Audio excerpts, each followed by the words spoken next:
Bonjour à toutes et à tous et bienvenue dans un nouvel épisode des Annales d'Opale. Ici Ethno et je vous retrouve aujourd'hui pour un épisode un peu spécial puisque cet épisode sera consacré à un style musical. C'est donc une première pour l'émission et j'espère sincèrement que ça vous plaira que vous connaissiez ou non le style que l'on appelle le Dungeon Synth. Pour en parler, je serai rejoint dans un petit moment par un invité, Sir Ravaillac, et on vous présentera à ce moment-là. Mais en attendant, j'ai une petite surprise pour vous, enfin du moins pour les amateurs. Les amateurs justement du style savent que la France abrite un fervent représentant du Dungeon Synth, un one-man band qui s'appelle Erang. Pour en parler un petit peu, Erang évolue maintenant depuis une bonne vingtaine d'années dans le milieu, et il cesse d'évoluer que ce soit dans son style de musique ou dans l'élaboration du monde qu'il a créé. C'est un personnage assez énigmatique, qui dissimule son visage derrière un masque de tête de mort, mais pourtant, c'est pas la créature qu'il prétend être. Pas du tout. Après quelques conversations que j'ai eues avec lui, il se trouve que c'est une personne vraiment réservée et passionnée, et croyez-moi, vraiment j'insiste là-dessus, son talent n'a vraiment d'égal que sa gentillesse, et je rajouterai aussi que c'est non sans une petite fierté qu'il représente largement ce style, notamment aux États-Unis, donc très loin, où ce style justement est vraiment majoritaire en termes de groupe sur toute la scène européenne et mondiale, je dirais même. C'est assez marrant de voir que sur les groupes Facebook par exemple dédiés au Dungeon Synth, le monsieur est respecté et soutenu par la communauté pour le travail qu'il a accompli. Et on peut le comprendre. Quand j'ai commencé à parler avec lui lors d'un concours, donc on avait organisé sur la page des Annales d'Opale pour faire gagner des albums, je lui avais demandé s'il serait motivé pour participer à une émission spéciale sur le Dungeon justement, chose qui ne l'emballait pas vraiment, étant donné que c'est un personnage assez secret, mais en revanche, il n'était pas contre une participation indirecte dans l'émission. Ce qui m'amène donc sur une intro un peu longue avant de commencer les choses sérieuses avec Sir Ravaillac, mais Erang nous a écrit un petit texte en rapport avec l'imagination que je vais vous lire. Vous le savez, le thème du podcast, j'allais dire de l'émission, mais du podcast, c'est les cultures de l'imaginaire. Et avec le Dungeon Synth, on est en plein dedans. Et encore plus avec Erang qui lui en a fait vraiment l'élément central de son œuvre. Donc étant un piètre conteur, j'espère sincèrement ne pas massacrer son texte, mais je peux que quand même le remercier de sa démarche et pour le travail qu'il a accompli, ne serait-ce qu'avec sa musique, mais aussi avec le texte qu'il nous a livré. Imaginar nost alige. Ces quelques mots, écrits dans la langue de la Terre des 5 saisons, se retrouvent dans différents morceaux au sein de mes albums. Imaginar nost alige. Il signifie la nostalgie de l'imagination. Avoir la nostalgie de l'imagination, c'est se souvenir de cette période de nos vies où l'imaginaire n'était pas opposé au réel.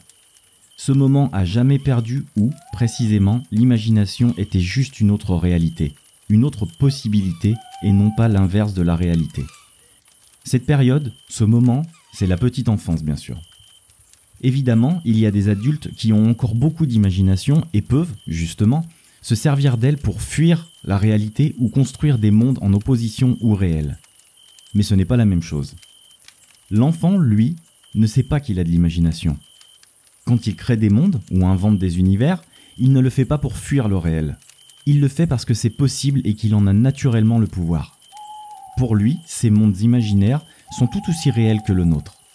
Ils sont juste différents, mais ce sont d'autres mondes possibles. Ils ne s'opposent à rien, ils ne luttent pas. L'enfant est ailleurs, c'est tout. Imaginar nost alige. La nostalgie de l'imagination. Tenter de retrouver cet état, où l'imaginaire était un possible comme les autres. Voilà ce que signifie ce mantra répété plusieurs fois dans certains de mes titres. Je tiens d'emblée à préciser une chose. Je ne pleure jamais sur le passé. Je ne regrette rien, ni ne fantasme aucun âge d'or. Le vernis du temps altère toujours nos perceptions et il suffit d'un peu de bonne foi pour constater que certaines choses étaient peut-être mieux avant, d'autres le sont aujourd'hui et réciproquement. De plus, ce fameux « avant » est différent pour tout le monde et n'a, en définitive, aucun sens. Parle-t-on de 10 ans auparavant, de 20 ans, de 100 ans, de 1000 ans ? Ceci étant, il y a des lieux, des petits événements personnels, des sensations et des détails de ma vie ici et là qui m'émeuvent infiniment et seront à jamais ancrés en moi et dont je me nourris sans cesse pour y puiser l'inspiration. Lorsque j'ai sorti mon premier album en 2012, tome 1, je faisais de la musique depuis plusieurs années déjà, mais sans jamais vraiment l'avoir partagée. J'aimais aussi écrire, des textes courts et beaucoup de poèmes, J'aimais dessiner, peindre, bricoler des choses. Tout ça à ma façon, en suivant mon instinct d'amateur et en inventant mes techniques. La musique était pour moi un outil créatif comme un autre. Et d'ailleurs, même aujourd'hui, je ne me considère pas du tout comme un musicien, juste comme quelqu'un de créatif. Je ressens cette urgence de créer, d'imaginer des mondes, quotidiennement. C'est comme l'air que je respire et je n'y peux rien. J'en ai besoin pour vivre. Le hasard a fait que ce soit par la musique que les gens soient touchés par mon univers, mais ça n'était pas prémédité. Et, de mon point de vue, je ne mets pas la musique au-dessus du dessin, ni de l'écriture ou d'autres activités. C'est un moyen comme un autre, juste un outil, un jouet différent. Ce qui a été déterminant pour moi avec ce premier album, et pour en venir au sujet de votre émission, c'est qu'il a été fait suite à ma découverte de Dungeon Synth en 2011. À cette époque, on ne pouvait pas parler d'un genre musical vraiment installé. Le terme était la création d'une seule personne, l'américain Andrew Verdna, créateur de l'obscur blog Dungeon Synth. Il avait inventé ce terme en se basant sur le label personnel de Mortis, Dark Dungeon Music, et s'en servait pour regrouper tout un tas de musiques déjà préexistantes et qui, selon lui, possédaient suffisamment de points communs pour être regroupées sous un genre à part entière. Lorsque j'ai découvert ce blog et la définition de cette musique, cela m'a tout de suite parlé et j'ai réalisé que, dans mes créations aussi, musicales ou autres, il y avait, sans le savoir, beaucoup de ces choses et de ce caractère qui font la spécificité du Dungeon Synth. J'ai donc sorti mon premier album volontairement sous l'appellation Dungeon Synth en le présentant comme tel. Et c'est une petite fierté de pouvoir dire aujourd'hui que j'ai pu assister et accompagner l'émergence de ce genre à l'époque. Car nous n'étions vraiment qu'une minuscule poignée à nous reconnaître volontairement sous ce terme et, comme le dirait Elrond, j'étais là Gandalf. Aujourd'hui, presque une décennie a passé, et bien que je me reconnaisse toujours sous l'appellation Dungeon Synth et la revendique, je crois pouvoir dire que je trace surtout une route et un sillon qui me sont propres. Je n'ai jamais supporté de me sentir enfermé dans des codes, des dogmes, des techniques ou des obligations. Et le royaume d'Erang et la terre des 5 saisons ont leur vie propre. Comme souligné dans mon album Within the Land of My Imagination, I Am the Only God. Je pourrais citer de nombreuses œuvres qui ont fait partie de mon inspiration, que ce soit des films, des livres, des dessins animés ou des jeux vidéo. Je ne le ferai pas aujourd'hui, car au final ce sont très majoritairement des œuvres déjà connues de tous. Je veux dire, de tous ceux qui sont nés à la fin des années 70 et 80 ou qui s'intéressent déjà à la fantasy et à la science-fiction, et vous en parlerez sûrement bien mieux que moi. Néanmoins, mes albums sont truffés de références à ces œuvres. J'adore cacher des détails, des easter eggs, comme on dit dans les jeux vidéo, certains assez évidents et d'autres que personne ne pourrait deviner. Mais je sais qu'ils sont là, comme des totems, des balises rassurantes pour moi. Souvent, j'ai eu envie d'en dresser la liste et de la partager, et je pense qu'un jour, je ferai quelque chose dans ce goût-là, par amusement. Mais justement, et je terminerai là-dessus car c'est important pour moi, si je parle ici de référence, ce n'est rien de plus que cela pour moi. Et, surtout, ce n'est pas du tout ce qui constitue le cœur de mon univers, bien au contraire. Et c'est même l'inverse. En effet, nous vivons une époque de redigestion constante du passé à base de gimmicks, de clins d'œil et de références sans fin qui aboutissent parfois à un sentiment de nausée et surtout de vacuité totale. Comme un faux filtre VHS sur n'importe quelle appli sur son téléphone qui suffirait d'appliquer à un objet moderne et vide pour évoquer je ne sais quelle supposée vertu du passé et lui donner du sens. Et il peut être parfois difficile de discerner la sincérité dans la démarche. Qu'est-ce qui relève d'une urgence créative réelle et profonde ou, au contraire, d'une mode passagère et de codes ressassés à l'infini? C'est une question de dosage, on marche toujours sur un fil. Bien sûr, j'utilise des trucs, des astuces et des effets. Mais ces références culturelles, ces crépitements de vinyle ou ces sonorités de vieux synthés ont pour moi un sens esthétique fort qui me ramène à mon enfance et me servent de forme. Mais de forme uniquement. Ils ne remplacent pas le fond. Ils me servent d'habillage pour envelopper quelque chose de plus fort que je sens au fond de moi et qui, pour le coup, n'est plus lié à une époque ni à la nostalgie d'un dessin animé, d'un film ou d'un objet de consommation culturelle. Cette chose-là, je la ressens à chaque seconde, de chaque heure, de chaque journée. Elle est ancrée en moi. Je la ressens au fond de moi la nuit quand j'observe les étoiles et prends conscience que j'existe dans un univers dont je ne sais rien. Un univers dans lequel jamais je ne trouverai de signe et qui ne me répond pas. Et si tout ça n'a aucun sens, qu'il en soit ainsi. Alors je vais créer un univers qui sera le mien. Pour moi, il fera sens. Et si pour d'autres c'est le cas aussi, même quelques-uns, alors tout ça n'aura pas été complètement vain. Je reçois parfois des messages de personnes très différentes qui m'écrivent pour me dire que mon univers et ma musique les ont aidés à traverser de mauvaises passes et leur apportent quelque chose au quotidien, que je leur fais du bien. Pour moi, ce sont des messages qui donnent vraiment du sens à tout ce que j'ai fait et sont infiniment importants. Ça, mais aussi bien évidemment la thune, la gloire et la drogue. Plus sérieusement, j'en profite d'ailleurs pour adresser un immense merci à tous ceux qui me suivent depuis toutes ces années et me soutiennent. Vous m'aidez à tenir et à faire face. Aussi, j'en profite pour adresser un grand merci aux Annales d'Opale et à Sœur Ravaillac pour leur travail énorme, mais surtout pour la sincérité et la fraîcheur de leurs démarches respectives. Ça fait du bien, merci à vous. Voilà, j'arrête ici ce long épanchement, et comme on dit dans la langue de Molière, « The kingdom is ours, imagination never fails ». Voilà, donc merci à toi Erang pour ce texte, où je pense que tous les amateurs de Dungeon Synth et de musique en général aussi, ça s'applique à la musique, où tout le monde pourrait se retrouver, moi le premier d'ailleurs, et il me semble que après un petit échange avec Sir Ravaillac, lui aussi avait été quand même assez interpellé par ce texte. L'imagination de toute façon est vraiment la base de tout, donc nous, que ce soit pour les Annales d'Opale ou pour le travail de notre invité, qui lui est peut-être plus axé musique que nous, dans la mesure où nous, dans les Annales d'Opale, on parle beaucoup de livres. Mais quoi qu'il en soit, le point commun est là, c'est donc l'imagination. Et d'ailleurs, je vais vous laisser pour rejoindre tout de suite notre invité et vous parler un peu plus en détail de ce style musical. À tout de suite. Rebonjour à toutes et à tous, et cette fois on rentre directement dans le vif du sujet après cette petite intro. Donc je suis rejoint par mon invité, Sir Ravaillac. Salut. Bonjour. Salut. Très content de t'avoir ici. Mais de même, de même. Merci beaucoup. De rien, je pense que tout le monde a vu tes vidéos, en tout cas du moins tous les amateurs de Dungeon Synth. Mais j'espère aussi qu'on arrivera à conquérir des lecteurs, parce que c'est vrai qu'à la base, nous on fait un podcast sur les littératures de l'imaginaire, on a essayé de s'ouvrir un petit peu. Et le Dungeon Synth, on va le voir, en fait, c'est un style qui se rapproche quand même vachement. Il y a un côté très littéraire, ça se rapproche vraiment beaucoup de l'imagination, comme on a pu le voir avec le texte d'Erang, et comme ce qu'on va voir ensuite par la suite. Donc je pensais que c'était important d'en parler, parce que déjà, c'est de la musique, c'est très important, au-delà de ça, au moins autant que la lecture. Et puis voilà, donc on va attaquer. Juste une petite question, tu lis un peu ? Je lis un peu, je lis beaucoup même. Cool. Je suis un assez gros consommateur de bouquins.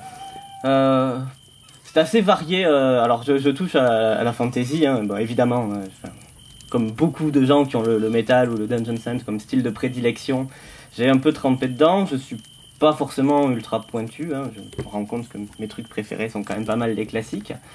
Mais enfin oui, après je suis un grand fan de Tolkien par exemple. Mais c'est une... Je pense qu'on va avoir du mal à y couper. On va en parler de ça. Mais personnellement moi je fais beaucoup de ponts entre ce que tu appelles l'imaginaire, c'est un terme qui me convient pas mal, et bien sûr la musique que j'écoute, surtout en l'occurrence, là on va parler du Dungeon Synth qui a un caractère extra musical, on va dire, tout un univers qui l'accompagne, qui invite quand même à faire ce lien assez naturellement. Clairement, ouais, c'est vrai. Écoute, on va déjà commencer par faire une petite présentation de ton travail, du coup. Ouais. Donc moi personnellement, je t'ai connu, comme beaucoup de monde il me semble, avec les vidéos de Maxwell. Ah oui, t'es pas le seul en effet. C'est un bon tremplin. Et du coup, c'est par cet intermédiaire-là que moi j'ai vraiment remis le nez dans le Dungeon Synth, parce que du coup j'en écoutais sans vraiment en écouter, c'est assez bizarre en fait. Et oui. Voilà, tu vois, ça me passait entre les esgourdes, mais je savais pas déjà qu'on appelait ça comme ça. Et ça se fondait dans un style qui est le black metal, mais ça on va y revenir vite fait. Absolument. Et puis c'est là qu'on s'est aperçu qu'au final on avait aussi entre les mains un amateur de Dungeon Synth. Et oui. Donc, au-delà de ça, alors, dis-moi, sur ta chaîne, moi je le sais, mais si tu voulais présenter un petit peu ce que tu faisais. Et oui, c'est une chaîne qui parle de musique, alors de manière un petit peu irrégulière, c'est pas mon activité principale, mais j'essaie de faire des vidéos dans le dénominateur commun, on va dire, c'est d'essayer d'appréhender un peu tous les genres, j'essaie d'être assez éclectique, parce que ça correspond à mes écoutes aussi, avec une approche un peu historique. Bon, j'essaie, pour prendre l'exemple du Dungeon Synth, j'ai essayé de retracer l'histoire de cette scène-là, d'où elle venait, comment elle s'était constituée, ses différentes phases. mais aussi un petit peu d'analyse de l'imaginaire, de l'esthétique qui structure cette création. Donc voilà, j'essaie de parler de divers courants musicaux de manière un peu personnelle et historique en même temps. Voilà, j'essaie de résumer comme ça. Ouais, non mais c'est bien résumé, puis ça se rapproche un petit peu en termes de longueur de ce que nous on peut faire sur l'émission, c'est-à-dire que tu prends ton temps, comme on le disait juste avant d'enregistrer, quand il y a des choses à dire, il y a des choses à dire. Là ton épisode sur le Dungeon Scene fait quand même 3 émissions. Oui. D'au moins, je crois, les 2 premières étaient 45 minutes et la 3e de 30 minutes. C'est ça, enfin 37 je crois. Ouais. Elle est un peu plus courte parce que je l'ai faite en voix off la 3e. Voilà. Je suis passé à un texte rédigé, donc un peu plus condensé. Ah ouais, c'était assez velu, mais c'était super intéressant en tout cas. Oui, voilà. Ouais, excuse-moi. Donc, je disais, j'essaie de faire un format podcast parce que ça correspond à ce que j'aime bien consommer moi, donc voilà, assez naturellement, je suis parti sur des vidéos un peu longues, ouais. Ouais, mais ça le fait, puis c'est complet, et bah voilà, après c'est vrai qu'il faut le dire, il y a des petites images que toi t'as collées, que t'as incrustées, oui. Et des petits extraits musicaux aussi. Non, voilà, pour ceux qui te connaissent pas en tout cas, je peux que les inviter à aller voir et acheter une oreille à ton... Et un œil aussi, parce que c'est vrai que c'est très visuel, à ton travail. Oui, en plus il y aura bientôt du nouveau, voilà, je vais avoir un peu de temps pour y travailler. Là. Ah cool, ça c'est bien. Et d'ailleurs l'émission avec Maxwell, tu présentais ta collection de disques, de cassettes aussi, parce que le Dungeon Scene se fait beaucoup sur cassette. C'est la cassette, ouais. Et je t'avoue que bon, il y avait quand même 2-3 trucs, je me suis dit le salopard, il y a des trucs que je lui aurais piqué quand même. Ouais. La famille s'est agrandie, en plus il y en a quelques-unes de plus maintenant. J'imagine, ouais. Faudra faire des mises à jour. Ouais, je ferai peut-être ça d'ailleurs parce que j'ai un peu fini mon cycle sur le Dungeon Scene, voilà, en 3 parties. D'ailleurs ça me fait très plaisir d'en reparler depuis, puisque je m'étais dit, bon bah, j'ai plus forcément quelque chose à apporter là de suite sur le genre, mais en même temps je continue à en écouter et c'est assez sympa d'en parler avec un peu plus de recul en plus maintenant. Ouais, j'imagine, ouais, carrément, d'autant plus que là on va essayer d'aborder un petit peu le sujet autrement. Parce que l'objectif de l'émission, ça va être un peu donc de faire le pont entre le Dungeon Synth et l'imaginaire. Parce que du coup, moi j'estime que tu as bien fait le taf. Donc du coup, on n'a pas vraiment... T'as fait une super introduction à ce que peut être le Dungeon Synth. T'as abordé vraiment beaucoup d'aspects de ça, que ce soit musicalement, historiquement, au niveau des labels aussi. Et il y a aussi une personne que je dois citer qui a un podcast qui s'appelle La Voûte, qui a fait un épisode là-dessus. C'était aussi une sorte d'introduction, on parlait des groupes à écouter, tout ça machin. Donc pour moi vous l'avez déjà très bien fait ça, ouais. Et c'est pas spécialement utile de revenir dessus. Non, effectivement, pour ce qui est de l'historique c'est déjà traité ailleurs, ouais. Donc voilà, je pense qu'on peut pas couper par contre à une présentation un peu fast-food, rapide, on va dire, sur ce qu'est le Dungeon Synth. Au moins pour arriver à situer les personnes qui connaissent pas dans ce courant musical. Et puis après, on attaquera le gros du truc avec le rapport qu'il peut y avoir, ou le rapport qu'il y a d'ailleurs, avec le Dungeon Synth et l'imaginaire. Eh ben c'est une bonne question en plus, bon, forcément c'est le passage obligé, mais c'est pas si évident d'y répondre parce que moi je me rends compte là que plus j'en écoute du Dungeon Synth, plus la scène évolue aussi, moins je suis certain de sa définition, quoi. Il y a eu beaucoup de changements, d'évolutions. Et peut-être la difficulté, c'est que c'est un genre qui se définit en partie par des critères extra-musicaux. C'est toujours ça qui est un peu délicat. Mais en gros, je pense qu'on peut au moins se mettre d'accord là-dessus, c'est une musique électronique à ambiance fantasy. Encore que ça c'est un peu battu en brèche de temps à autre récemment.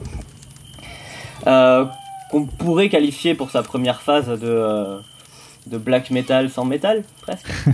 C'est bien dit, ouais, c'est ça. Ouais, qui aurait gardé uniquement les côtés atmosphériques, les petits synthés qu'on retrouve quand même énormément dans la scène des années 90. Et voilà, une fois qu'on a enlevé les riffs et le côté métal, quoi, il reste ces atmosphères un peu à la fois païennes, oniriques et fantasy, qui sont traitées donc uniquement sur des synthés. Et voilà, c'est une définition un peu minimale. Et sur l'imagerie aussi, beaucoup, du coup. Et voilà, et l'imagerie est absolument essentielle.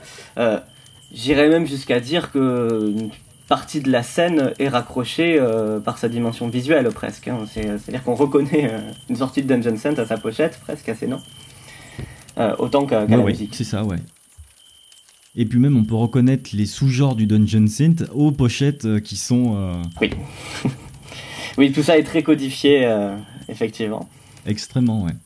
Et puis comme tu dis, de toute façon, mine de rien, même si c'est un genre qui est quand même assez méconnu, c'est vrai que comme tous les styles musicaux, moi je trouve que là, surtout avec ces dernières années, il a pris une ampleur, comme quand on part du métal, après avec les différentes branches, le death metal, le black metal et tout ça. Là, moi j'ai noté, quand je faisais mes recherches pour l'émission, là, mais une quantité, mais alors astronomique, de nouveaux styles qui sont apparus. Avec des noms des fois couchés dehors, hein, ça, on peut le dire, le Néandertal Ambient, voilà, le Barbaric Dungeon Synth. Ouais, alors ça c'est un peu l'effet Bandcamp aussi, c'est-à-dire que les groupes se mettent des tags qui deviennent des micro-scènes. Enfin, le Dungeon Synth c'est déjà pas une scène immense au départ, mais ouais, elle se ramifie. C'est ça. Après c'est une évolution normale, hein, de toute façon. Oui, ouais, tout à fait. En fait, peut-être pour situer aussi dans une perspective temporelle, le Dungeon Synth c'est un genre qui a une histoire très particulière parce que au départ c'est une extrapolation du black metal. Bon, on l'a un peu dit, c'est clairement des sorties un peu parallèles des projets expérimentaux des mecs du black metal de divers pays, surtout européens d'ailleurs, des années 90. Oui, surtout, ouais. Et ça s'appelait pas Dungeon Synth à l'époque d'ailleurs, hein, donc, ça d'Ambient, Darkwave, où on savait pas trop quoi en faire d'ailleurs de ces trucs-là. Ouais, c'est ça, c'est vrai que c'était extrêmement difficile à ranger, hein. Ouais, moi je me rappelle, avant que le terme Dungeon Synth existe, sur les webzines, c'était vraiment des ovnis ces trucs-là. Il y avait surtout les trucs de Mortis ou Burzum qui étaient les plus connus, je pense, de ce proto-Dungeon Synth. Les chroniqueurs savaient vraiment pas comment l'appréhender. Bon, et tout ça. Bah c'est vrai, oui. En fait, je sais pas. Et Ouais. le plus facile, excuse-moi de te couper, le plus facile c'était de coller ce que tu disais tout à l'heure, une étiquette d'ambiante, c'est tout en fait. Oui. Alors que, au final, on a retrouvé aussi un embryon de Dungeon Synth dans des interludes d'albums de black metal, hein. Ça, oui, c'est ça. On appelait ça des interludes, et du coup c'est devenu carrément un genre à part entière, c'est assez marrant quand même. Et oui, c'est les gens qui, comme moi, ma première introduction au Dungeon Synth, c'était d'être fan, je sais pas, du premier Satyricon par exemple, d'albums comme ça, qui avait beaucoup de claviers, ou de Gehenna, peu importe. Et de se dire, ah ouais, mais quand même, tout un album de ça, ce serait bien aussi.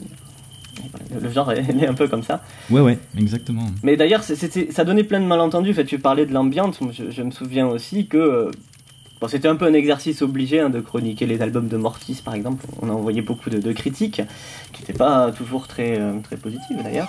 Non, pas vraiment. Et puis même maintenant. Hein, ouais, alors, je trouve que ça a un peu évolué. Hein. C'est vraiment une scène qui a été très réévaluée depuis qu'elle a été à la mode, on va dire. Mais il y en avait toujours pour dire ah oui, moi je suis un fan de vraie ambiante, et ça je peux vous le dire, c'est pas de l'ambiante du tout, il y a beaucoup trop de mélodies, c'est trop cheap, les sons sont tout pourris. En fait, on n'avait pas les critères pour appréhender le genre selon sa propre logique à ce moment-là. C'est ça, ouais. Et puis les mecs qui se plaignaient, ils avaient peut-être un petit peu raison, parce que concrètement, c'est pas de l'ambiante non plus. Parce que c'est vrai que maintenant, avec le recul, quand on met de l'ambiante et qu'on met un morceau de Dungeon Synth, effectivement, l'ambiante ne joue peut-être pas autant sur les mélodies. Ouais. Justement, l'ambiante, c'est vraiment quelque chose de limite de palpable. C'est ça. Avec que des nappes, des trucs comme ça. Donc, ils étaient peut-être en droit de gueuler, les mecs. Oui, tout à fait. En fait, c'est un malentendu, comme je disais, parce que ils le jugeaient avec des critères qui sont ceux d'une musique, l'ambiante qui est électronique, qui vient plutôt de la musique industrielle, et qui a vraiment une approche de la composition qui est très différente, alors que le Dungeon Synth venant du métal, il est beaucoup plus centré, comme on disait, sur la mélodie. D'ailleurs, moi, même maintenant, on parlait de la définition, c'est un critère que je garde, c'est qu'il y a un aspect très mélodique dans le Dungeon Synth, ça reste un truc essentiel, quoi, je pense. Ah oui, ça, et puis je pense que c'est ce que tout le monde recherche dans ce style-là, hein. C'est vrai que... Oui. Après que ce soit des mélodies très sombres ou alors justement des trucs un peu envolés ou quoi que ce soit, si l'album n'a pas de mélodie, concrètement ça en fait un album d'ambiance, quoi. Oui, c'est ça, hein. Il y a une partie de la frontière qui est un peu ambiguë, mais globalement la séparation, je dirais qu'elle est là. Voilà, c'est ça. Et puis après, pour en revenir aux différents styles qui se sont ajoutés à ça, maintenant on peut dire que justement les barrières entre les genres sont vraiment...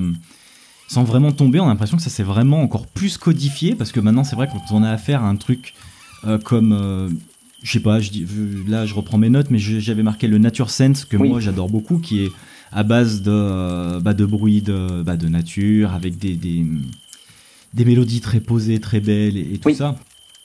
Là, vraiment, quelque chose s'est creusé. Et je pense que c'est justement un signe de bonne santé de cette scène-là que ça se ramifie comme ça. Je suis absolument d'accord, ouais. Et c'est aussi le signe que depuis les années 2010, bon, en gros, voilà, le terme Dungeon Synth, pour ceux qui ne sont pas hyper familiers, est apparu en 2011 sur Internet, par un blog notamment, d'Andrew Verna. Et depuis que ce terme existe et que la scène un petit peu a pris conscience d'elle-même, beaucoup de ces acteurs aujourd'hui ne viennent plus forcément du métal extrême. Je pense qu'il y a aussi ça qui s'est produit. Le Nature Synth par exemple, ou ce qu'on appelle le Comfy Synth, il faudra peut-être un sort à cette sous-branche plus tard.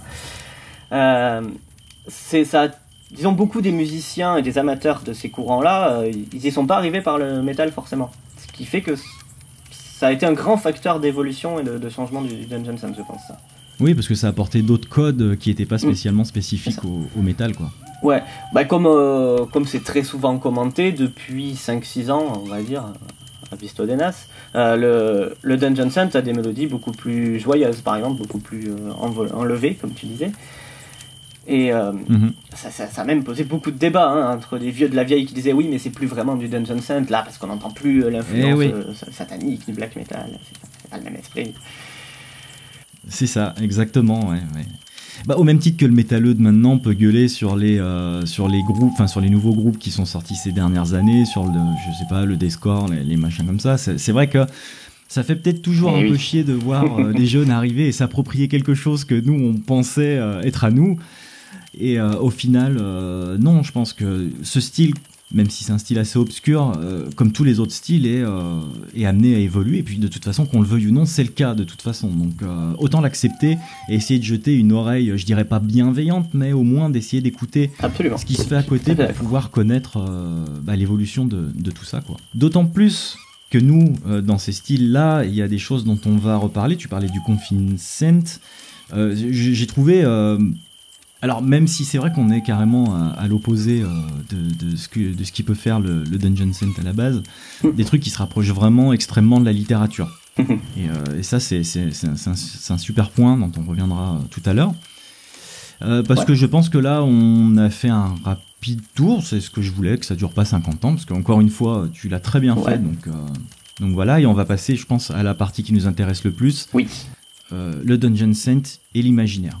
Donc, comme on le disait tout à l'heure, le dungeon est tiré plus ou moins du black metal, qui lui, donc, pioche ses sources, on va dire, dans l'histoire, pour une grande majorité, donc sur quelque chose de très moyenâgeux, de mystique, voilà, et qui se rapproche énormément de la fantasy, en fait. Et moi, la question que je me suis posé, c'est est-ce qu'il doit forcément s'inscrire dans un passé fantasmé ou dans un passé historique en fait, pour être du Dungeon Synth, et si oui, pourquoi, et de quel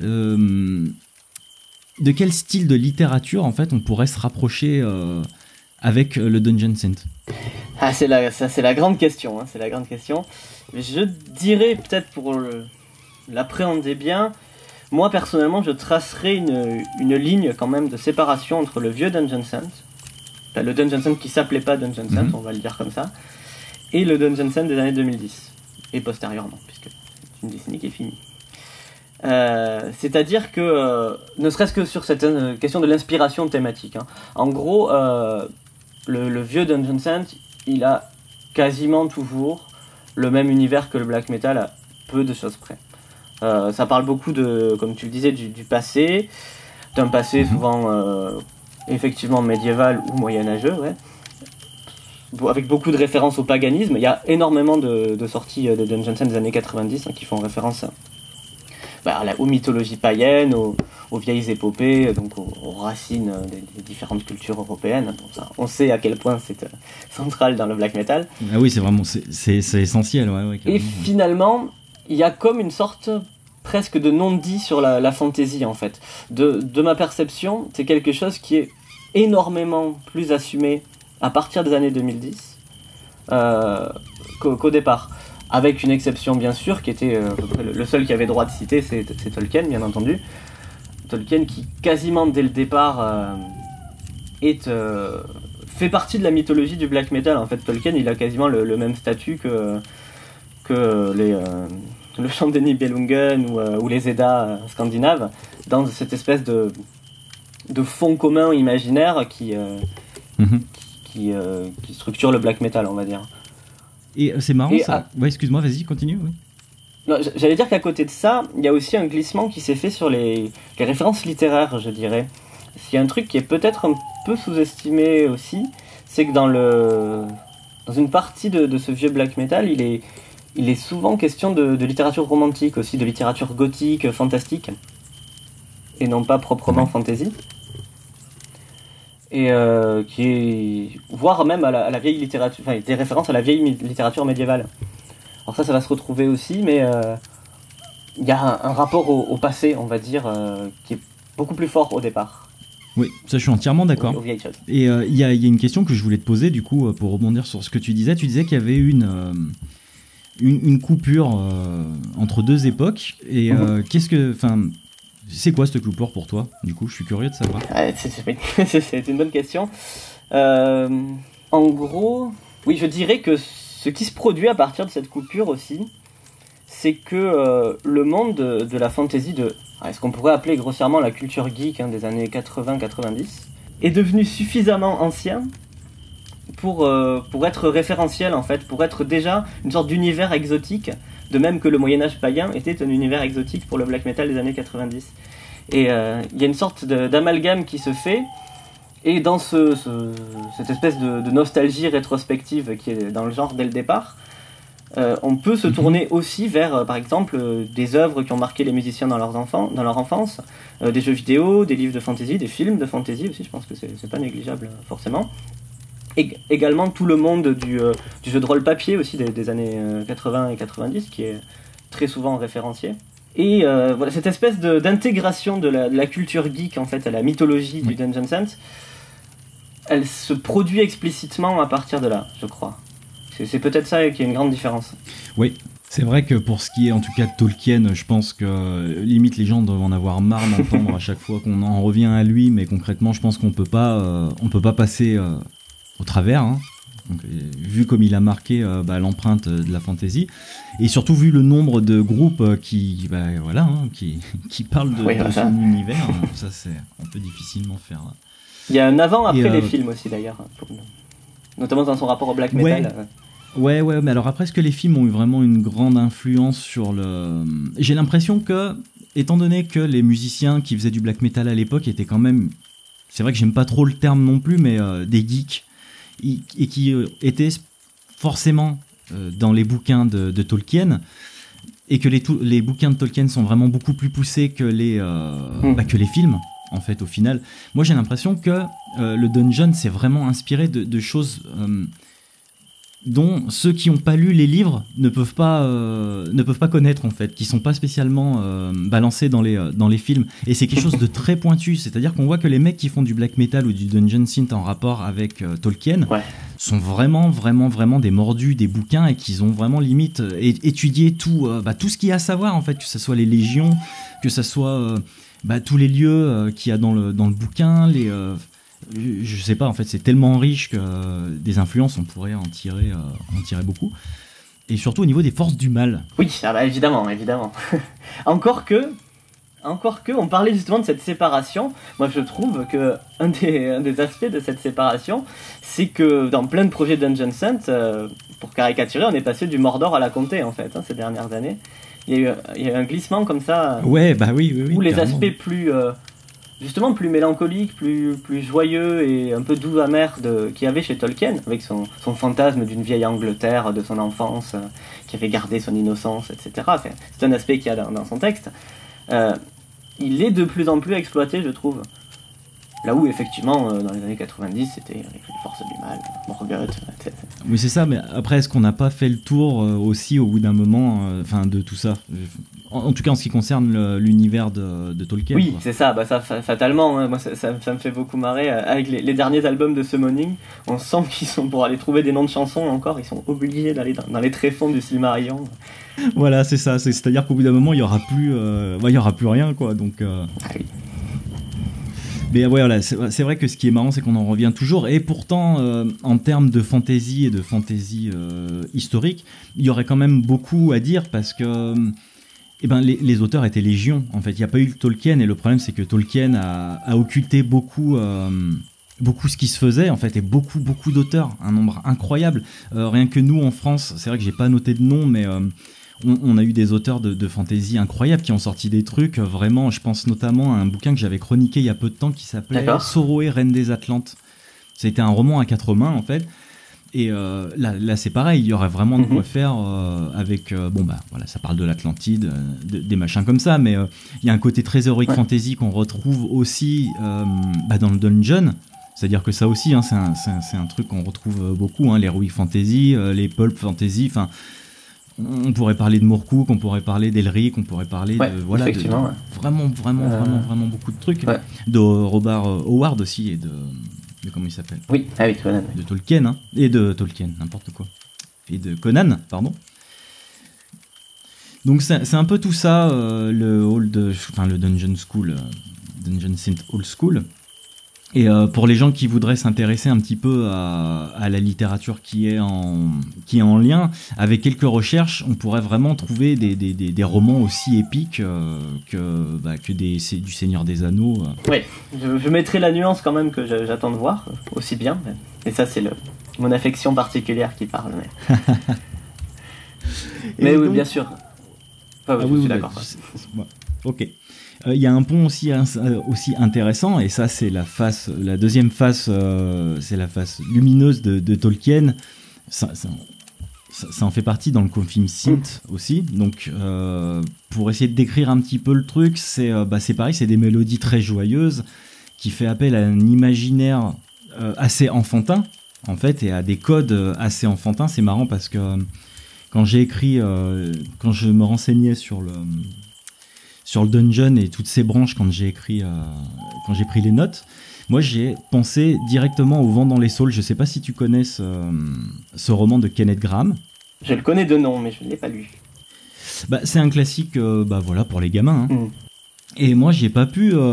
j'ai craqué. En fait, c'est vrai que je me suis beaucoup intéressé à ce style-là qui reprend donc... comment dire, l'opposé vraiment de ce qu'est...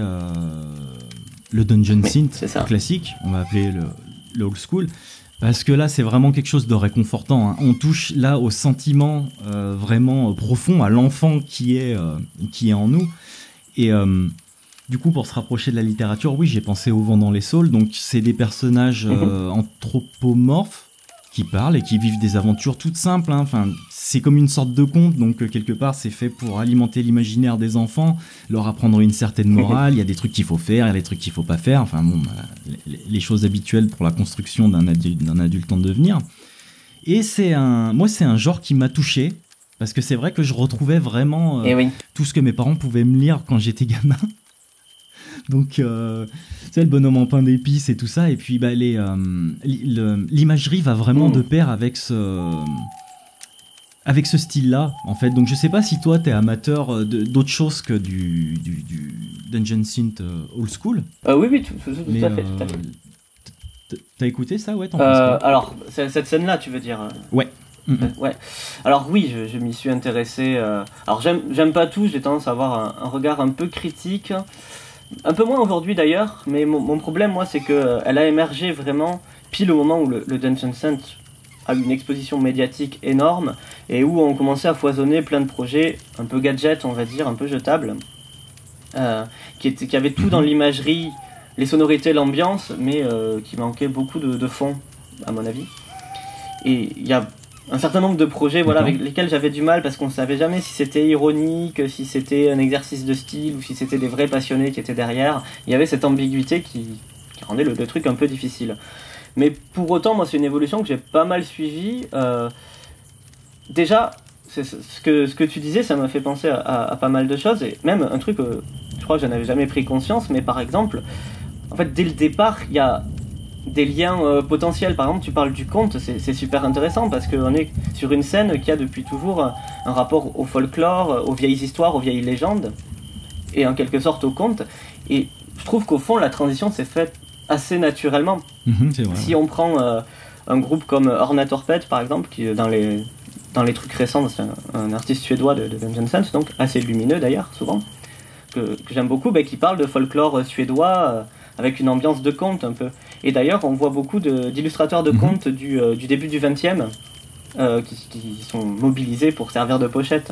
Je pense que Darken Woods avait utilisé ce genre de visuel, par exemple. Et c'était assez marrant, Darken Woods, une parenthèse. Sur l'aspect visuel du Dungeon Sense, c'est assez drôle parce que à l'époque où leurs fichiers étaient uniquement numériques, il n'y avait pas de sortie physique, c'était donc ces images de contes. Et il y a une cassette qui est sortie, qui compilait les premières sorties. Et là, c'était un dessin au crayon à papier d'une elfe avec les seins nus, une grosse épée et qui fait un signe métal. Donc on est sur une circulation entre plusieurs univers. C'était assez marrant. Mais ouais, le conte comme une espèce d'imaginaire folklorique, ancien, une espèce de connexion aussi avec un autre monde. Un autre monde où les choses sont en quelque sorte pures, plus simples. Ça, je pense que ça travaille le genre depuis longtemps, en fait. Et je réfléchissais en réécoutant des trucs aussi. Ça a des racines qui sont assez profondes dans les années 90. De toute façon, si on prend Secret Stairways, par exemple, je trouve qu'on peut le considérer comme un des précurseurs alors, du Confiscent, peut-être pas, mais en tout cas de ce Dungeon Sense plus féerique et lumineux. Et d'ailleurs... il me semble de mémoire qu'avant qu'on parle de Confiscent, il y avait déjà... on parlait d'Idyllic Scent à un moment. D'accord, ok. De la prolifération des tags, des noms de genre. On a parlé d'Idyllic Scent, notamment vers 2017, vers là, quand Fief commençait à cartonner pas mal. À l'échelle du Dungeon Sense. Ouais, bien sûr. Mais après, c'est vrai que quand tu parles de ce groupe, de toute façon, quand tu parles de ce style, tu penses tout de suite à ce groupe-là. Ouais, je pense que c'est un gars qui a beaucoup marqué la scène. Et justement parce que lui, on n'entendait pas d'autre connexion avec le black metal que ce goût pour le passé, l'imaginaire. Mais c'était très lumineux, très joyeux presque. Et puis c'était aussi des références assumées aux jeux de rôle, ça parle des dés, ça parle des donjons. Ouais, bien sûr. Ouais. Ça aussi, c'est une des clés du genre. Mais c'est vrai que ce style, on a vraiment l'impression qu'à force de presser le Dungeon Synth vraiment classique, et toute cette matière noire, en fait, si tu veux, il y a le côté vraiment lumineux qui a été expulsé de tout ça pour donner vraiment ce style féerique à l'image complètement inverse au Dungeon Synth.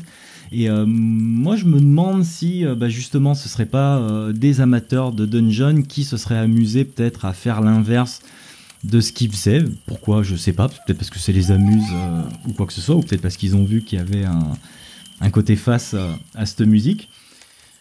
Mais oui. Il y a un très bon exemple de ça, c'est Grandma's Cottage, tu vois peut-être. Oui, bien sûr. Ouais. Ce groupe-là, donc je n'aime pas du tout personnellement. Mais alors le gars qui fait ça, en fait, c'était un mec qui vient du Dungeon Sense.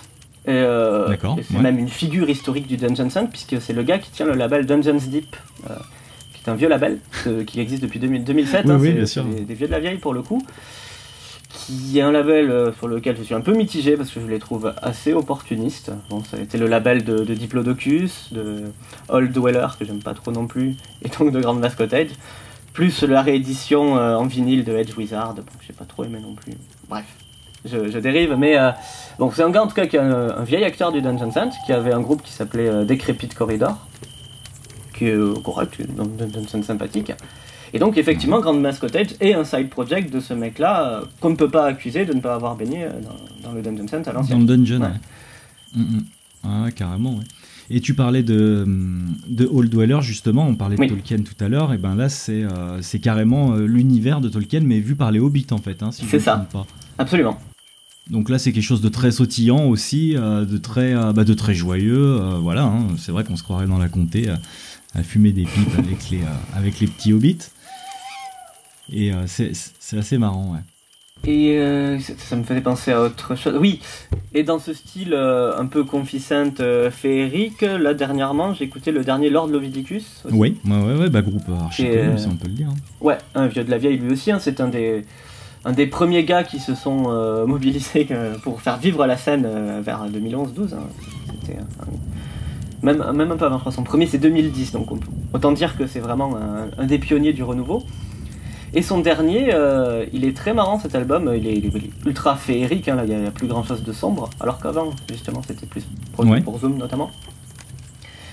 Qui est une référence au songe d'une nuit d'été de Shakespeare, hein, puisqu'on parlait de littérature. Référence qui revient souvent d'ailleurs, hein, c'est un peu un archétype de l'imaginaire féerique. Et il est très marrant cet album, très lumineux, il est très ouvert à plein de choses, j'ai trouvé à l'ambiance, à des choses un peu plus mélodiques. Il y a même une adaptation des jeux d'eau de Ravel, donc un appel du pied à la musique classique carrément. D'accord, ok. Et voilà, c'était pour citer dans ce courant-là, moi je l'ai trouvé très intéressant. Quoi. D'accord, ok, bah écoute, je pense que j'ai racheté une oreille à tout ça, ouais. En tout cas, voilà, pour conclure, ce style-là, moi personnellement, je pense que ça pourrait être quelque chose que je pourrais lire, enfin que je pourrais mettre en fond de lecture à ma petite, en fait. Et oui. Parce que bon, bah là, elle va bientôt arriver à l'âge où bah, il va falloir lire des bouquins, donc pour l'instant c'est petite licorne et machin comme ça, mais quand on va commencer à rentrer dans des trucs un peu plus velus, notamment avec de la véritable entre gros guillemets littérature, je pense que c'est quelque chose qui peut très bien accompagner des lectures de contes ou trucs comme ça. D'ailleurs, je sais pas toi, est-ce que tu as des habitudes de lecture justement? Moi personnellement, je sais que je lis beaucoup, voire même énormément de fantasy. Et je sais que j'arrive pas à écouter autre chose que du dungeon, justement, parce que c'est quelque chose qui accompagne bien, c'est très posé, il n'y a pas besoin non plus... Enfin, disons qu'il n'y a pas d'interférence avec le mec qui chante, et donc, voilà, déjà, ça coule tout seul, et je sais que c'est quelque chose qui arrive vraiment à me faire rentrer dans l'univers que je lis, et il y a tellement de choix, c'est une scène tellement vague, que c'est vrai que des fois je me pose 5 minutes en me disant bon, là ça va être un truc un peu guerrier, je vais prendre ça, là ça va être un truc un peu plus posé, plus féerique, je vais prendre ça. Ah ouais, littéralement, ouais. T'as des habitudes de lecture comme ça? Alors je ne pousse pas jusque là, je fais pas de playlist adaptée aux péripéties, mais... D'accord. Non, par contre... Tu dois être fou alors. non, j'ai presque envie d'essayer. Mais... Non, pour le coup, moi, j'écoute beaucoup de musique en lisant, ouais, ça c'est un rituel depuis longtemps. Ne serait-ce que pour concilier mes deux boulimies, déjà, et pas perdre trop de temps. Non, ouais, non, mais c'est pas... ouais, c'est une bonne solution. Écouter du Dungeon Scent en lisant, c'est quand même un des plaisirs les plus raffinés sur Terre, hein, j'aime beaucoup. Et on est bien d'accord, c'est ça. C'est peut-être un peu snob, mais moi j'ai encore plus de plaisir quand je suis dans mon salon sur mon canapé avec une cassette qui tourne sur ma chaîne. Là c'est vraiment parfait. Oui, alors là, monsieur... là, c'est du panier, alors c'est ça. J'en profite. Non, c'est vrai que ça me fait un petit rituel. Moi je suis assez attaché au rituel pour la musique. C'est pour ça que j'ai beaucoup de vinyles aussi. C'est pas seulement par fétichisme de l'objet, c'est que psychologiquement, pour X raisons, ça me fait vraiment... Ça me permet de mieux me plonger dans la musique. J'ai un rapport plus intime avec ce qui passe.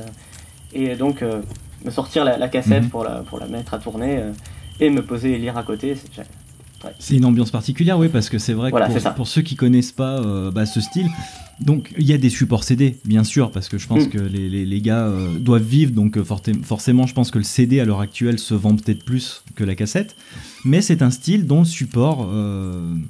et la cassette, c'est comme ça, on est resté dans les années 90 à ce niveau-là. Et c'est vrai, hein, ça donne un style vraiment très très particulier. Enfin, moi j'ai connu ces années-là, donc dans les années 90, j'avais un poste à cassette, un Walkman à cassette et tout ça. Donc c'est vrai que ça joue vraiment sur cette corde pas sentimentale, mais nostalgique, voilà. Absolument. Et je peux comprendre de nos jours arriver à se caler comme ça avec un poste à cassette et écouter cette musique-là avec ce petit grain que ça doit avoir, comme pour le vinyle, hein, qui a un charme qui s'en dégage. Et je comprends que ce soit un gros plaisir, en fait. Hein. Oui, et puis, c'est vrai que il y a beaucoup de gens, d'ailleurs, qui disent qu'ils aiment écouter le Dungeon Scent au casque.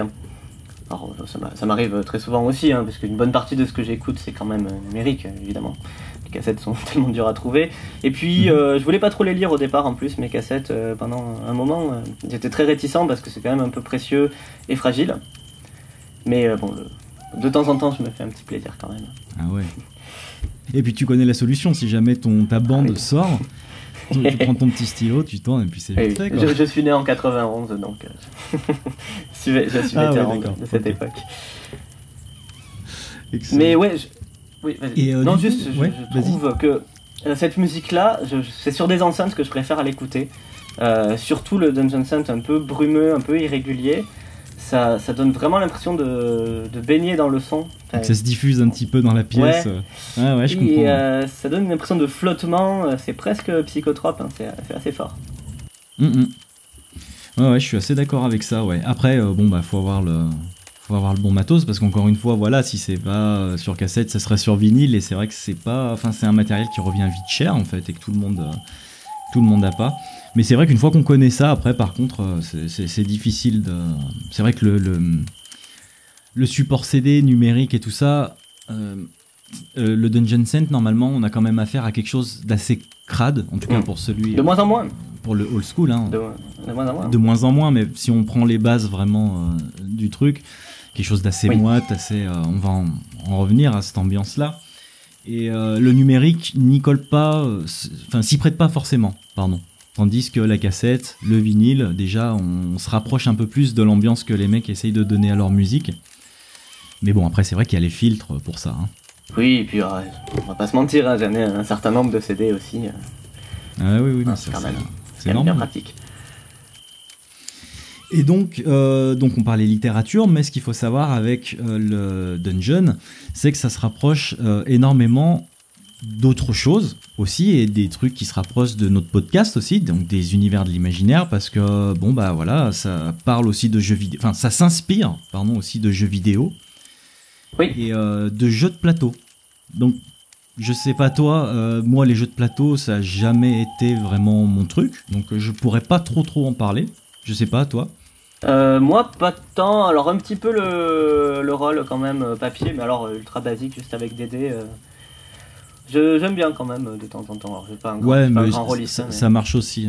Okay. Ça marche aussi. Si on le met dedans, en tout cas, si on met le rôle, voilà. Oui. Allez, on va dire que ça. On va dire que ça marche. Donc ça se rapproche vraiment de tout ça, donc de Donjons et Dragons. Parce que ça c'est pareil. Je pense que au niveau des jeux, on est sur la même échelle que Tolkien avec la littérature. Hein. Oui, à peu près, ouais. Donjons et Dragons, Warhammer, c'est vraiment les trucs qui reviennent tout le temps. Une véritable obsession, hein. D'ailleurs, Donjons et Dragons, donc je peux pas trop en parler. Warhammer, je sais qu'il y a beaucoup de trucs différents qui sont faits. Il y a les Warhammer 4000, 40 000. Donc ça, c'est quelque chose de très guerrier, il me semble. Hein. Ouais, très, très sombre surtout. Hein. C'était, dans la SF, ça avait marqué par rapport à ça, c'est que c'était un univers qui était extrêmement sombre, pas du tout manichéen, très gothique, quoi, avec... Après, les illustrateurs, que j'aime beaucoup personnellement, ils avaient presque cet esprit de graveur, quoi. Il y avait un côté très torturé. Oui. Voilà, il y avait toute une imagerie qui était chouette, quoi. Ça se rapproche d'un style de lecture qui s'appellerait Grim and Darkly, je sais pas, quelque chose comme ça. En fait, c'est vraiment quelque chose d'assez, de très sombre, d'assez graveleux, des fois, de très violent. Et voilà, grosse inspiration, donc normale, hein, oui. On sait que le dungeon vient du métal.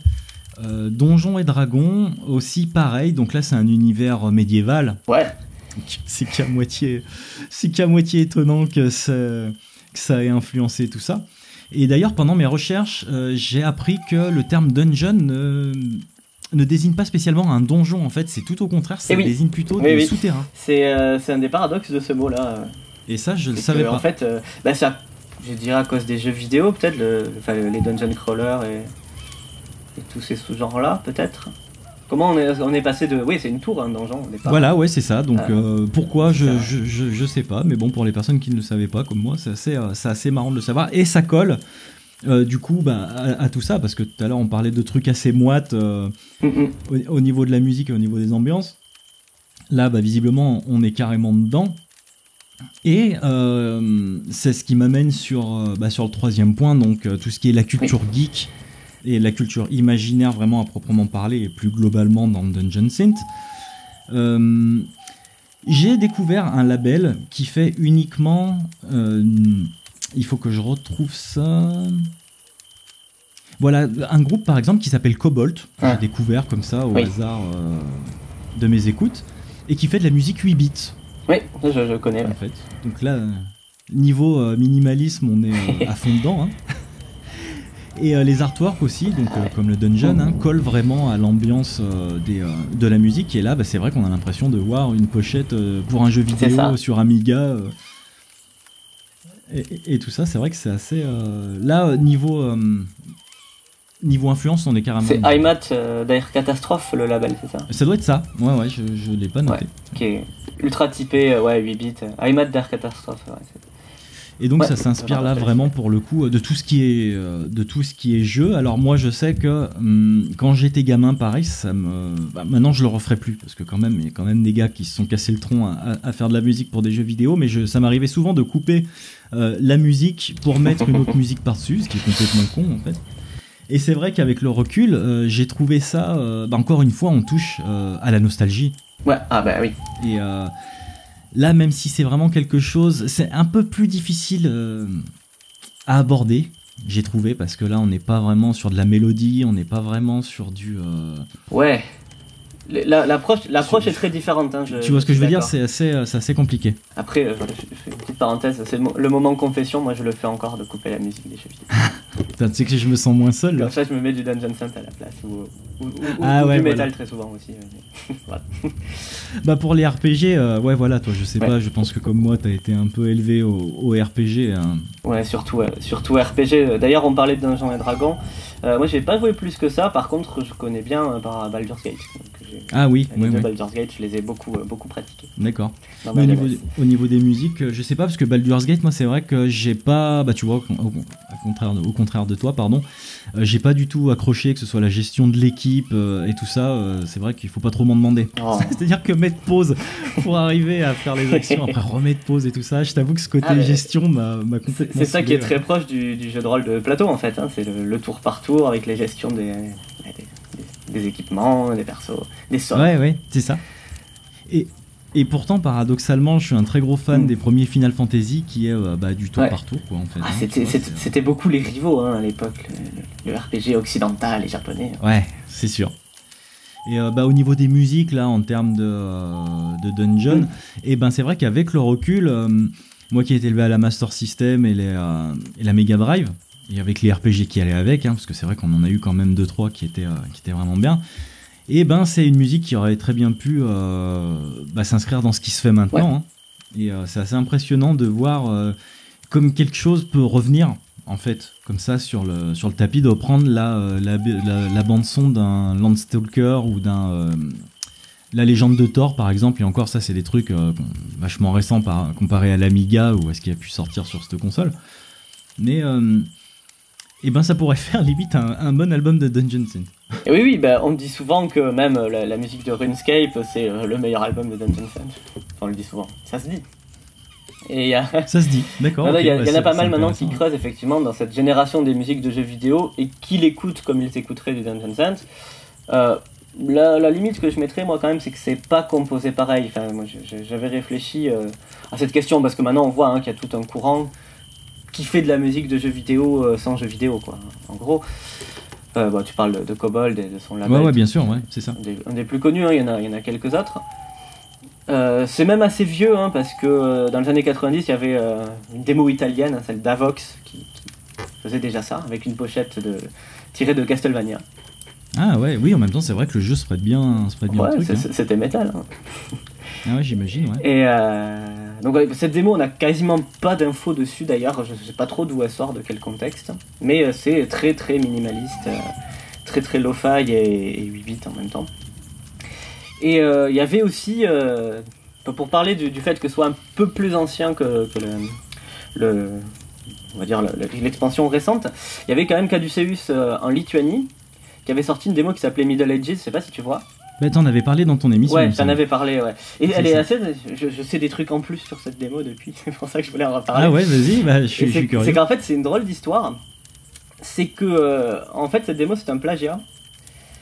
C'est un plagiat de la bande-son d'une démo qu'avait fait un Tchèque, on reste en Europe de l'Est.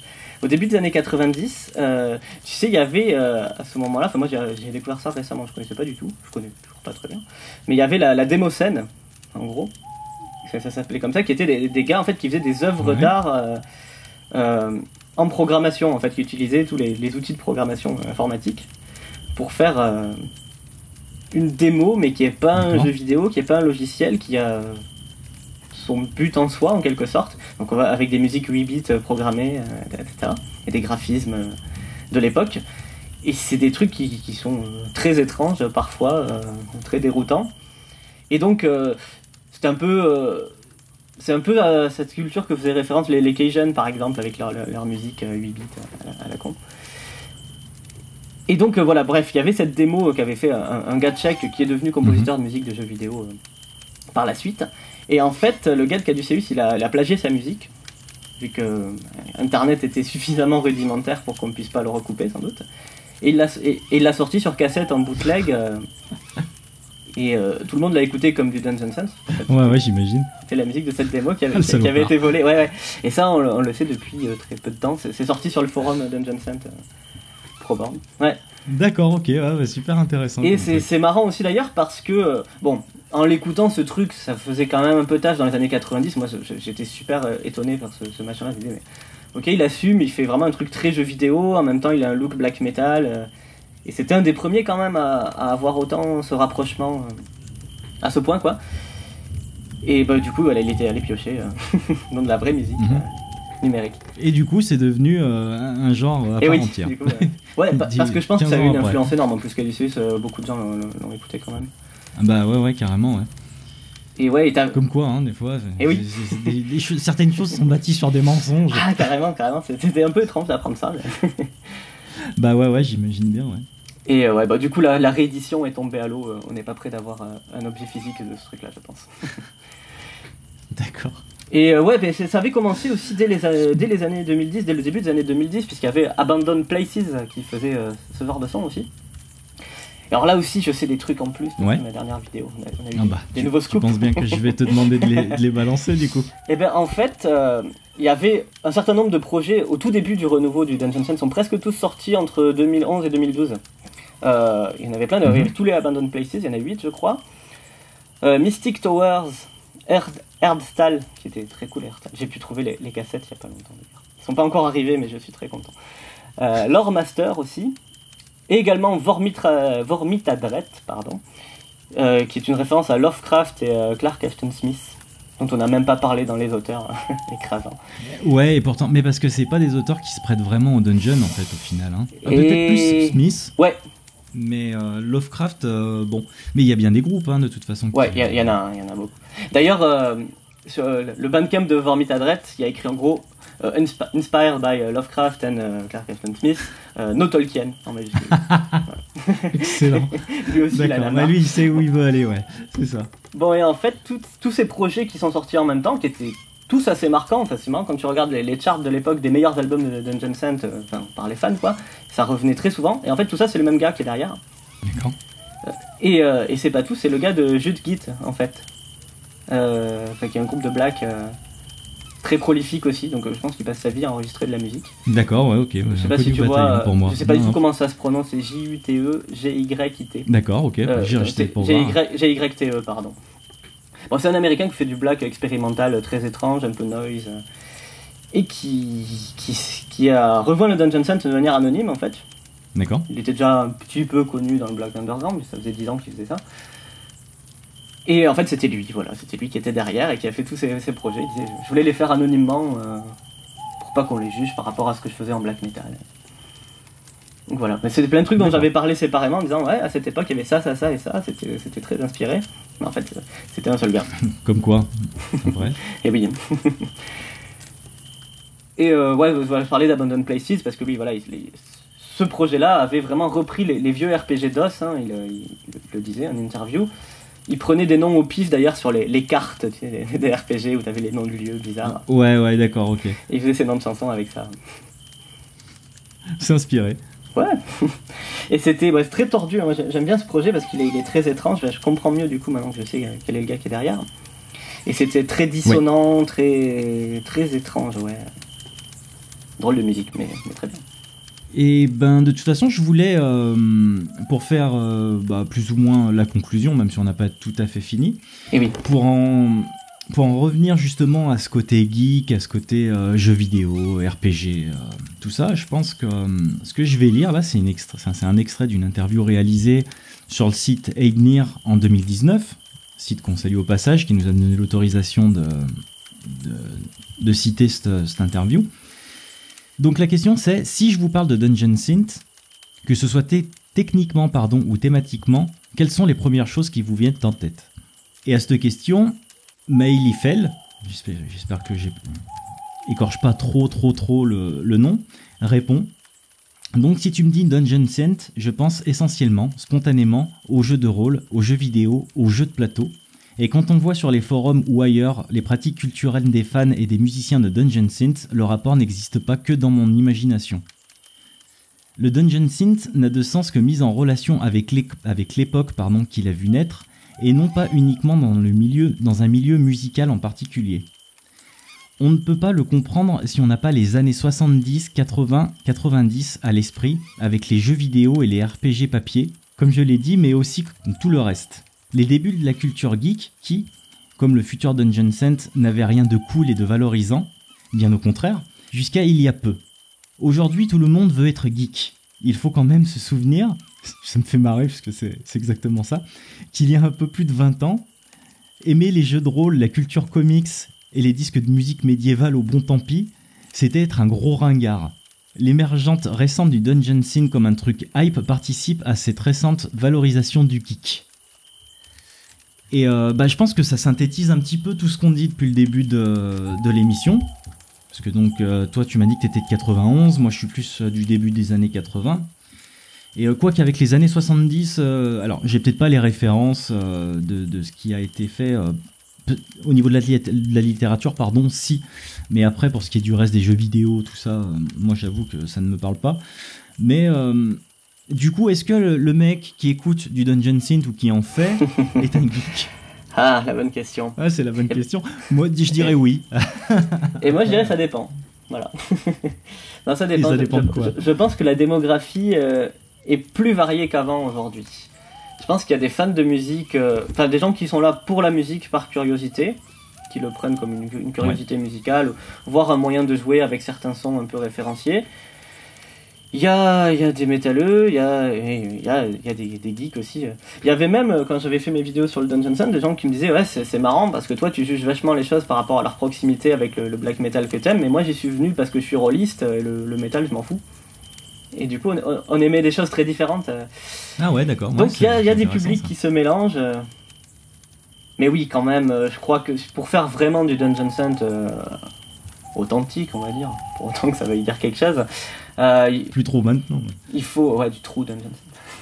il faut cette passion, je pense, cet amour pour cette culture-là. Ouais, je pense que parce que en fait, être geek après, c'est la question. Et maintenant, c'est vrai que c'est utilisé vraiment péjorativement, alors qu'en fait, pour moi, un geek, c'est quoi? C'est simplement un passionné, ni plus ni moins. Donc après, les mecs qui font du Dungeon Synth sont passionnés d'histoire, sont passionnés de littérature, sont passionnés de jeux vidéo et tout ça. Donc c'est pour ça que moi je te disais oui comme ça, comme une sentence en fait. C'est parce que je pense que la personne qui va venir s'intéresser au Dungeon Synth, je pense pas, je peux me tromper, que la personne qui tombe là-dessus tombe dessus par hasard en fait. Ouais. Si tu veux, je pense que tu cherches forcément quelque chose dans la musique pour tomber sur cette musique-là. Et donc du coup que tu peux être un tant soit peu passionné par ça, ou au moins vraiment très curieux. Niveau plus. Ouais, ça par contre c'est sûr. Mais en fait je dirais pour ouvrir peut-être aussi que moi parfois j'écoute pas forcément le Dungeon Synth avec des références geeks en tête en fait.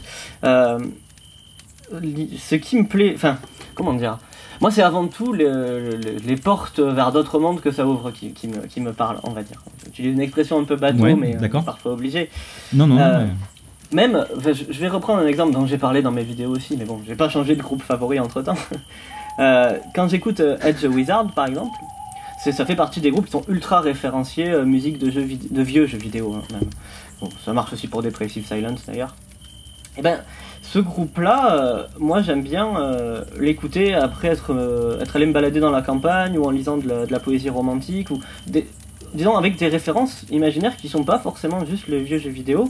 Ouais. Et des fois, je me demande même si, comment dire, c'est pas que c'est une musique qui a en commun avec les vieilles musiques et les vieux jeux vidéo de faire rêver en fait, d'utiliser des moyens de faire rêver, d'ouvrir des portes. Plutôt que juste une musique qui fait référence à ces jeux vidéo. Je sais pas si c'est clair, je me brouille un peu. Mais non, pas du tout.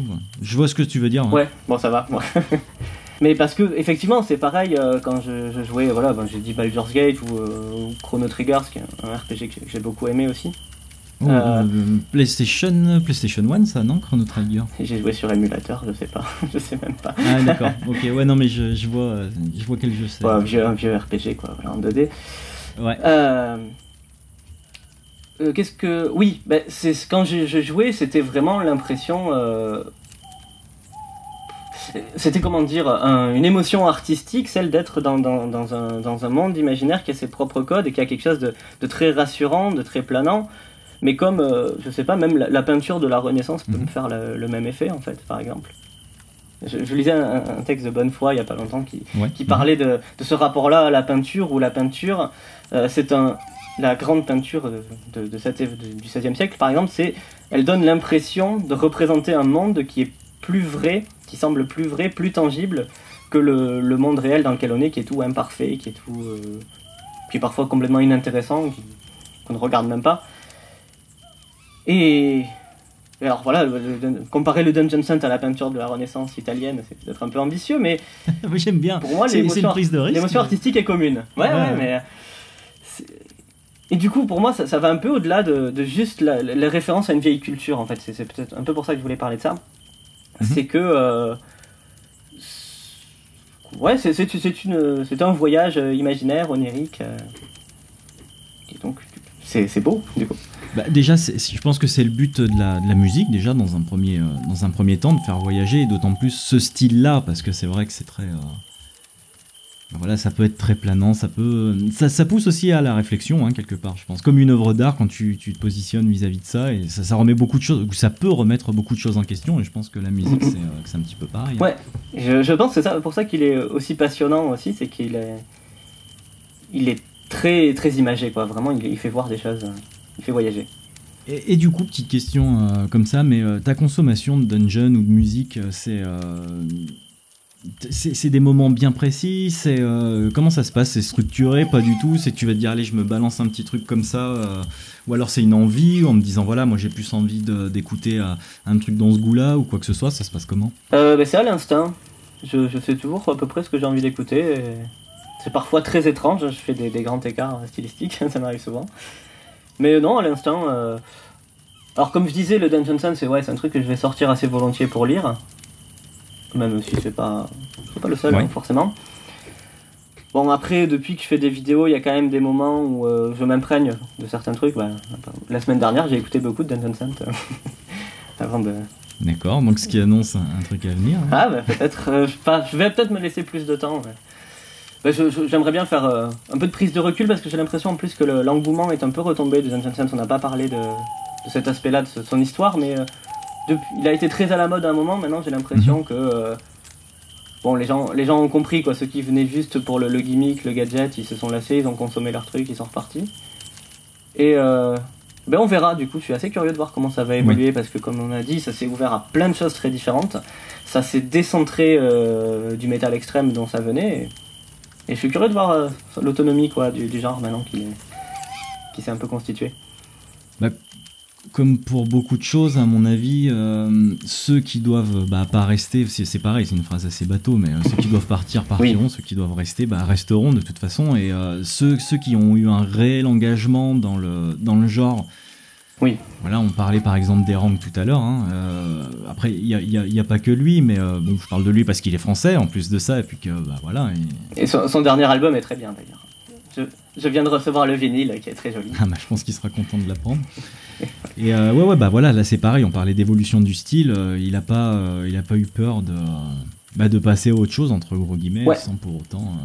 Moi, je le trouve hyper représentatif de cet esprit de Dungeon Sun qui est nourri effectivement de plein de références, de plein de coups de cœur qui correspondent à sa génération. C'est quelque chose qu'il assume tout à fait et dont il parle souvent. Bien sûr. Et finalement, il fait clairement partie des artistes qui ne sont pas dans une recette précise, quoi, mais qui exploitent leurs différentes influences, y compris la vieille musique électronique. Je trouve ça assez intéressant. Et c'est ça, enfin, on n'en a pas trop parlé, mais voilà, Dungeon Sin vient quand même de la musique électronique. Avant toute chose, avant de venir du métal, hein, parce que bah voilà. Et moi, ce que je trouve d'intéressant chez Erang, c'est que il a pas eu peur de se détacher de cet aspect vraiment métal et tout ça pour passer et rendre hommage. Moi, sur le dernier, putain, il y a des trucs, je me suis dit, putain, ça sonne comme ci, ça sonne comme ça, et sur des groupes qui sont pas métal en fait. Et je me suis dit, c'est quand même assez couillu. Alors déjà qu'il avait une genre de mini shitstorm parce qu'il mettait des jeans sur les trucs, j'ai trouvé ça, mais vraiment, putain, j'ai dit les mecs sérieux, vous avez rien d'autre à faire. Voilà, enfin, du coup, ça se transforme en prise de risque de faire comme ça, vu comme ça se passe des fois.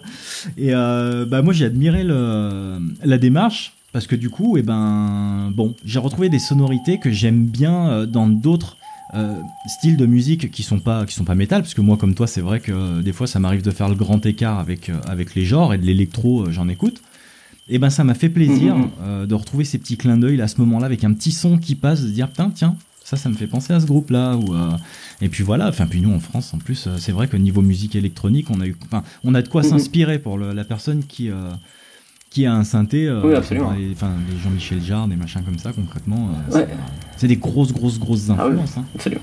Donc, oui. Donc voilà, très bien, très, très bon album de sa part, et on le salue encore une fois, et merci pour le texte. Donc pour conclure, je t'avais parlé d'un truc que j'ai pas fait, donc honte à moi. Je t'avais dit en fait que ça aurait été plus intéressant de parler de labels plutôt que de groupes à conseiller aux auditeurs, donc même aux personnes qui connaissent déjà le style comme aux personnes qui voudraient découvrir des choses, parce que c'est tout de suite plus facile de donner un label, d'aller voir sur la page, essayer de trouver des trucs qui déjà visuellement nous parlent pour essayer d'aller écouter les groupes et peut-être après avoir des coups de cœur ou quoi que ce soit, plutôt que de balancer une liste de groupes comme ça. Mais il se trouve qu'ils ne sont pas sur mon PDF. Et que du coup, j'ai pas les noms de labels à balancer. Bon, pour faire ça rapidement, je pense qu'il y a deux labels américains qui dominent énormément le renouveau du Dungeon Sun, que ce soit parce qu'on va y trouver des rééditions des vieux classiques. C'est des gars qui font un boulot énorme pour aller contacter les artistes qui, pour certains, sont complètement perdus dans la nature, mais ils mènent l'enquête pour arriver à avoir les droits, pour faire un repress et tout. Pour toute la scène récente, en fait, quasiment tous les groupes ont signé au moins un truc sur un de ces deux labels, enfin tous les groupes qui ont été importants. Après, peut-être ont-ils été importants parce qu'ils ont été sur ces labels, qui leur ont donné une exposition, c'est possible aussi. En tout cas, c'est Ancient Meadow et Out of Season. Out of Season qui est ultra connu. Hein. Qui est, oui, c'est le plus gros probablement, Out of Season, qui est un... Voilà, enfin... Énormément des classiques du Dungeon Sun récent ont fait un passage chez Out of Season. Et Ancient Meadow, donc le vieux pré, n'est pas très loin derrière. Et c'est des labels en plus qui sont assez éclectiques, c'est-à-dire qu'un peu tous les courants du Dungeon Sun, vu qu'on l'a bien dit, il y en a plein maintenant, sont représentés. Il y a des trucs très joyeux, très majeurs, un peu merveilleux. Des trucs beaucoup plus sombres, des trucs plus métal, il y a 2-3 groupes de black metal qui se baladent ici et là. Donc c'est des labels assez variés, ça donne un bon aperçu de la scène actuelle, je pense. D'accord. Après, voilà, on pourrait faire une liste. Moi j'aime beaucoup le label Gondolin. Oui, bien connu aussi. Hein. Ouais, qui est dans les...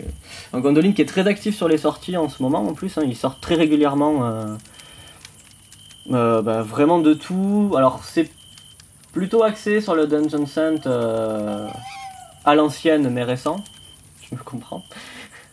C'est-à-dire qu'on va pas trop trouver de Confiscent et de choses comme ça chez eux, c'est plutôt à l'ancienne. Même si c'est relativement varié, et ils aiment bien les trucs un peu folk aussi, hein, parce que dans les nouvelles influences du Dungeon Synth dont on n'a pas parlé, il y a beaucoup la néo-folk, je trouve. Et pas mal de trucs un peu folk, qui rejoignent aussi le côté païen, ou le côté conte aussi, hein, ça donne un côté hors du temps, hein, les influences folk. Ça, c'est des trucs qu'on va pas mal retrouver chez Gondolin aussi. Ça parle de Tolkien. Ah bon? Des groupes de... eh ben oui, hein. Mais voilà, c'est d'ailleurs, depuis que les films sont sortis, on voit bien que les références sont beaucoup plus axées sur le Silmarillion, parce que ça, le grand public ne connaît pas du coup. Ouais, voilà, c'est le côté moins commercial. Maintenant que le Seigneur des Anneaux... Jusqu'à ce que Peter Jackson nous sorte un Silmarillion, et puis voilà. Parlons pas de malheur. Exactement. Et après, tu parlais du syndrome Bandcamp, mais mine de rien, ça reste quand même une source pour la personne qui cherche à écouter ce genre de musique. Hein, donc, c'est ça, il faut pas hésiter à se balader sur Bandcamp, ça permet d'acheter directement auprès des groupes.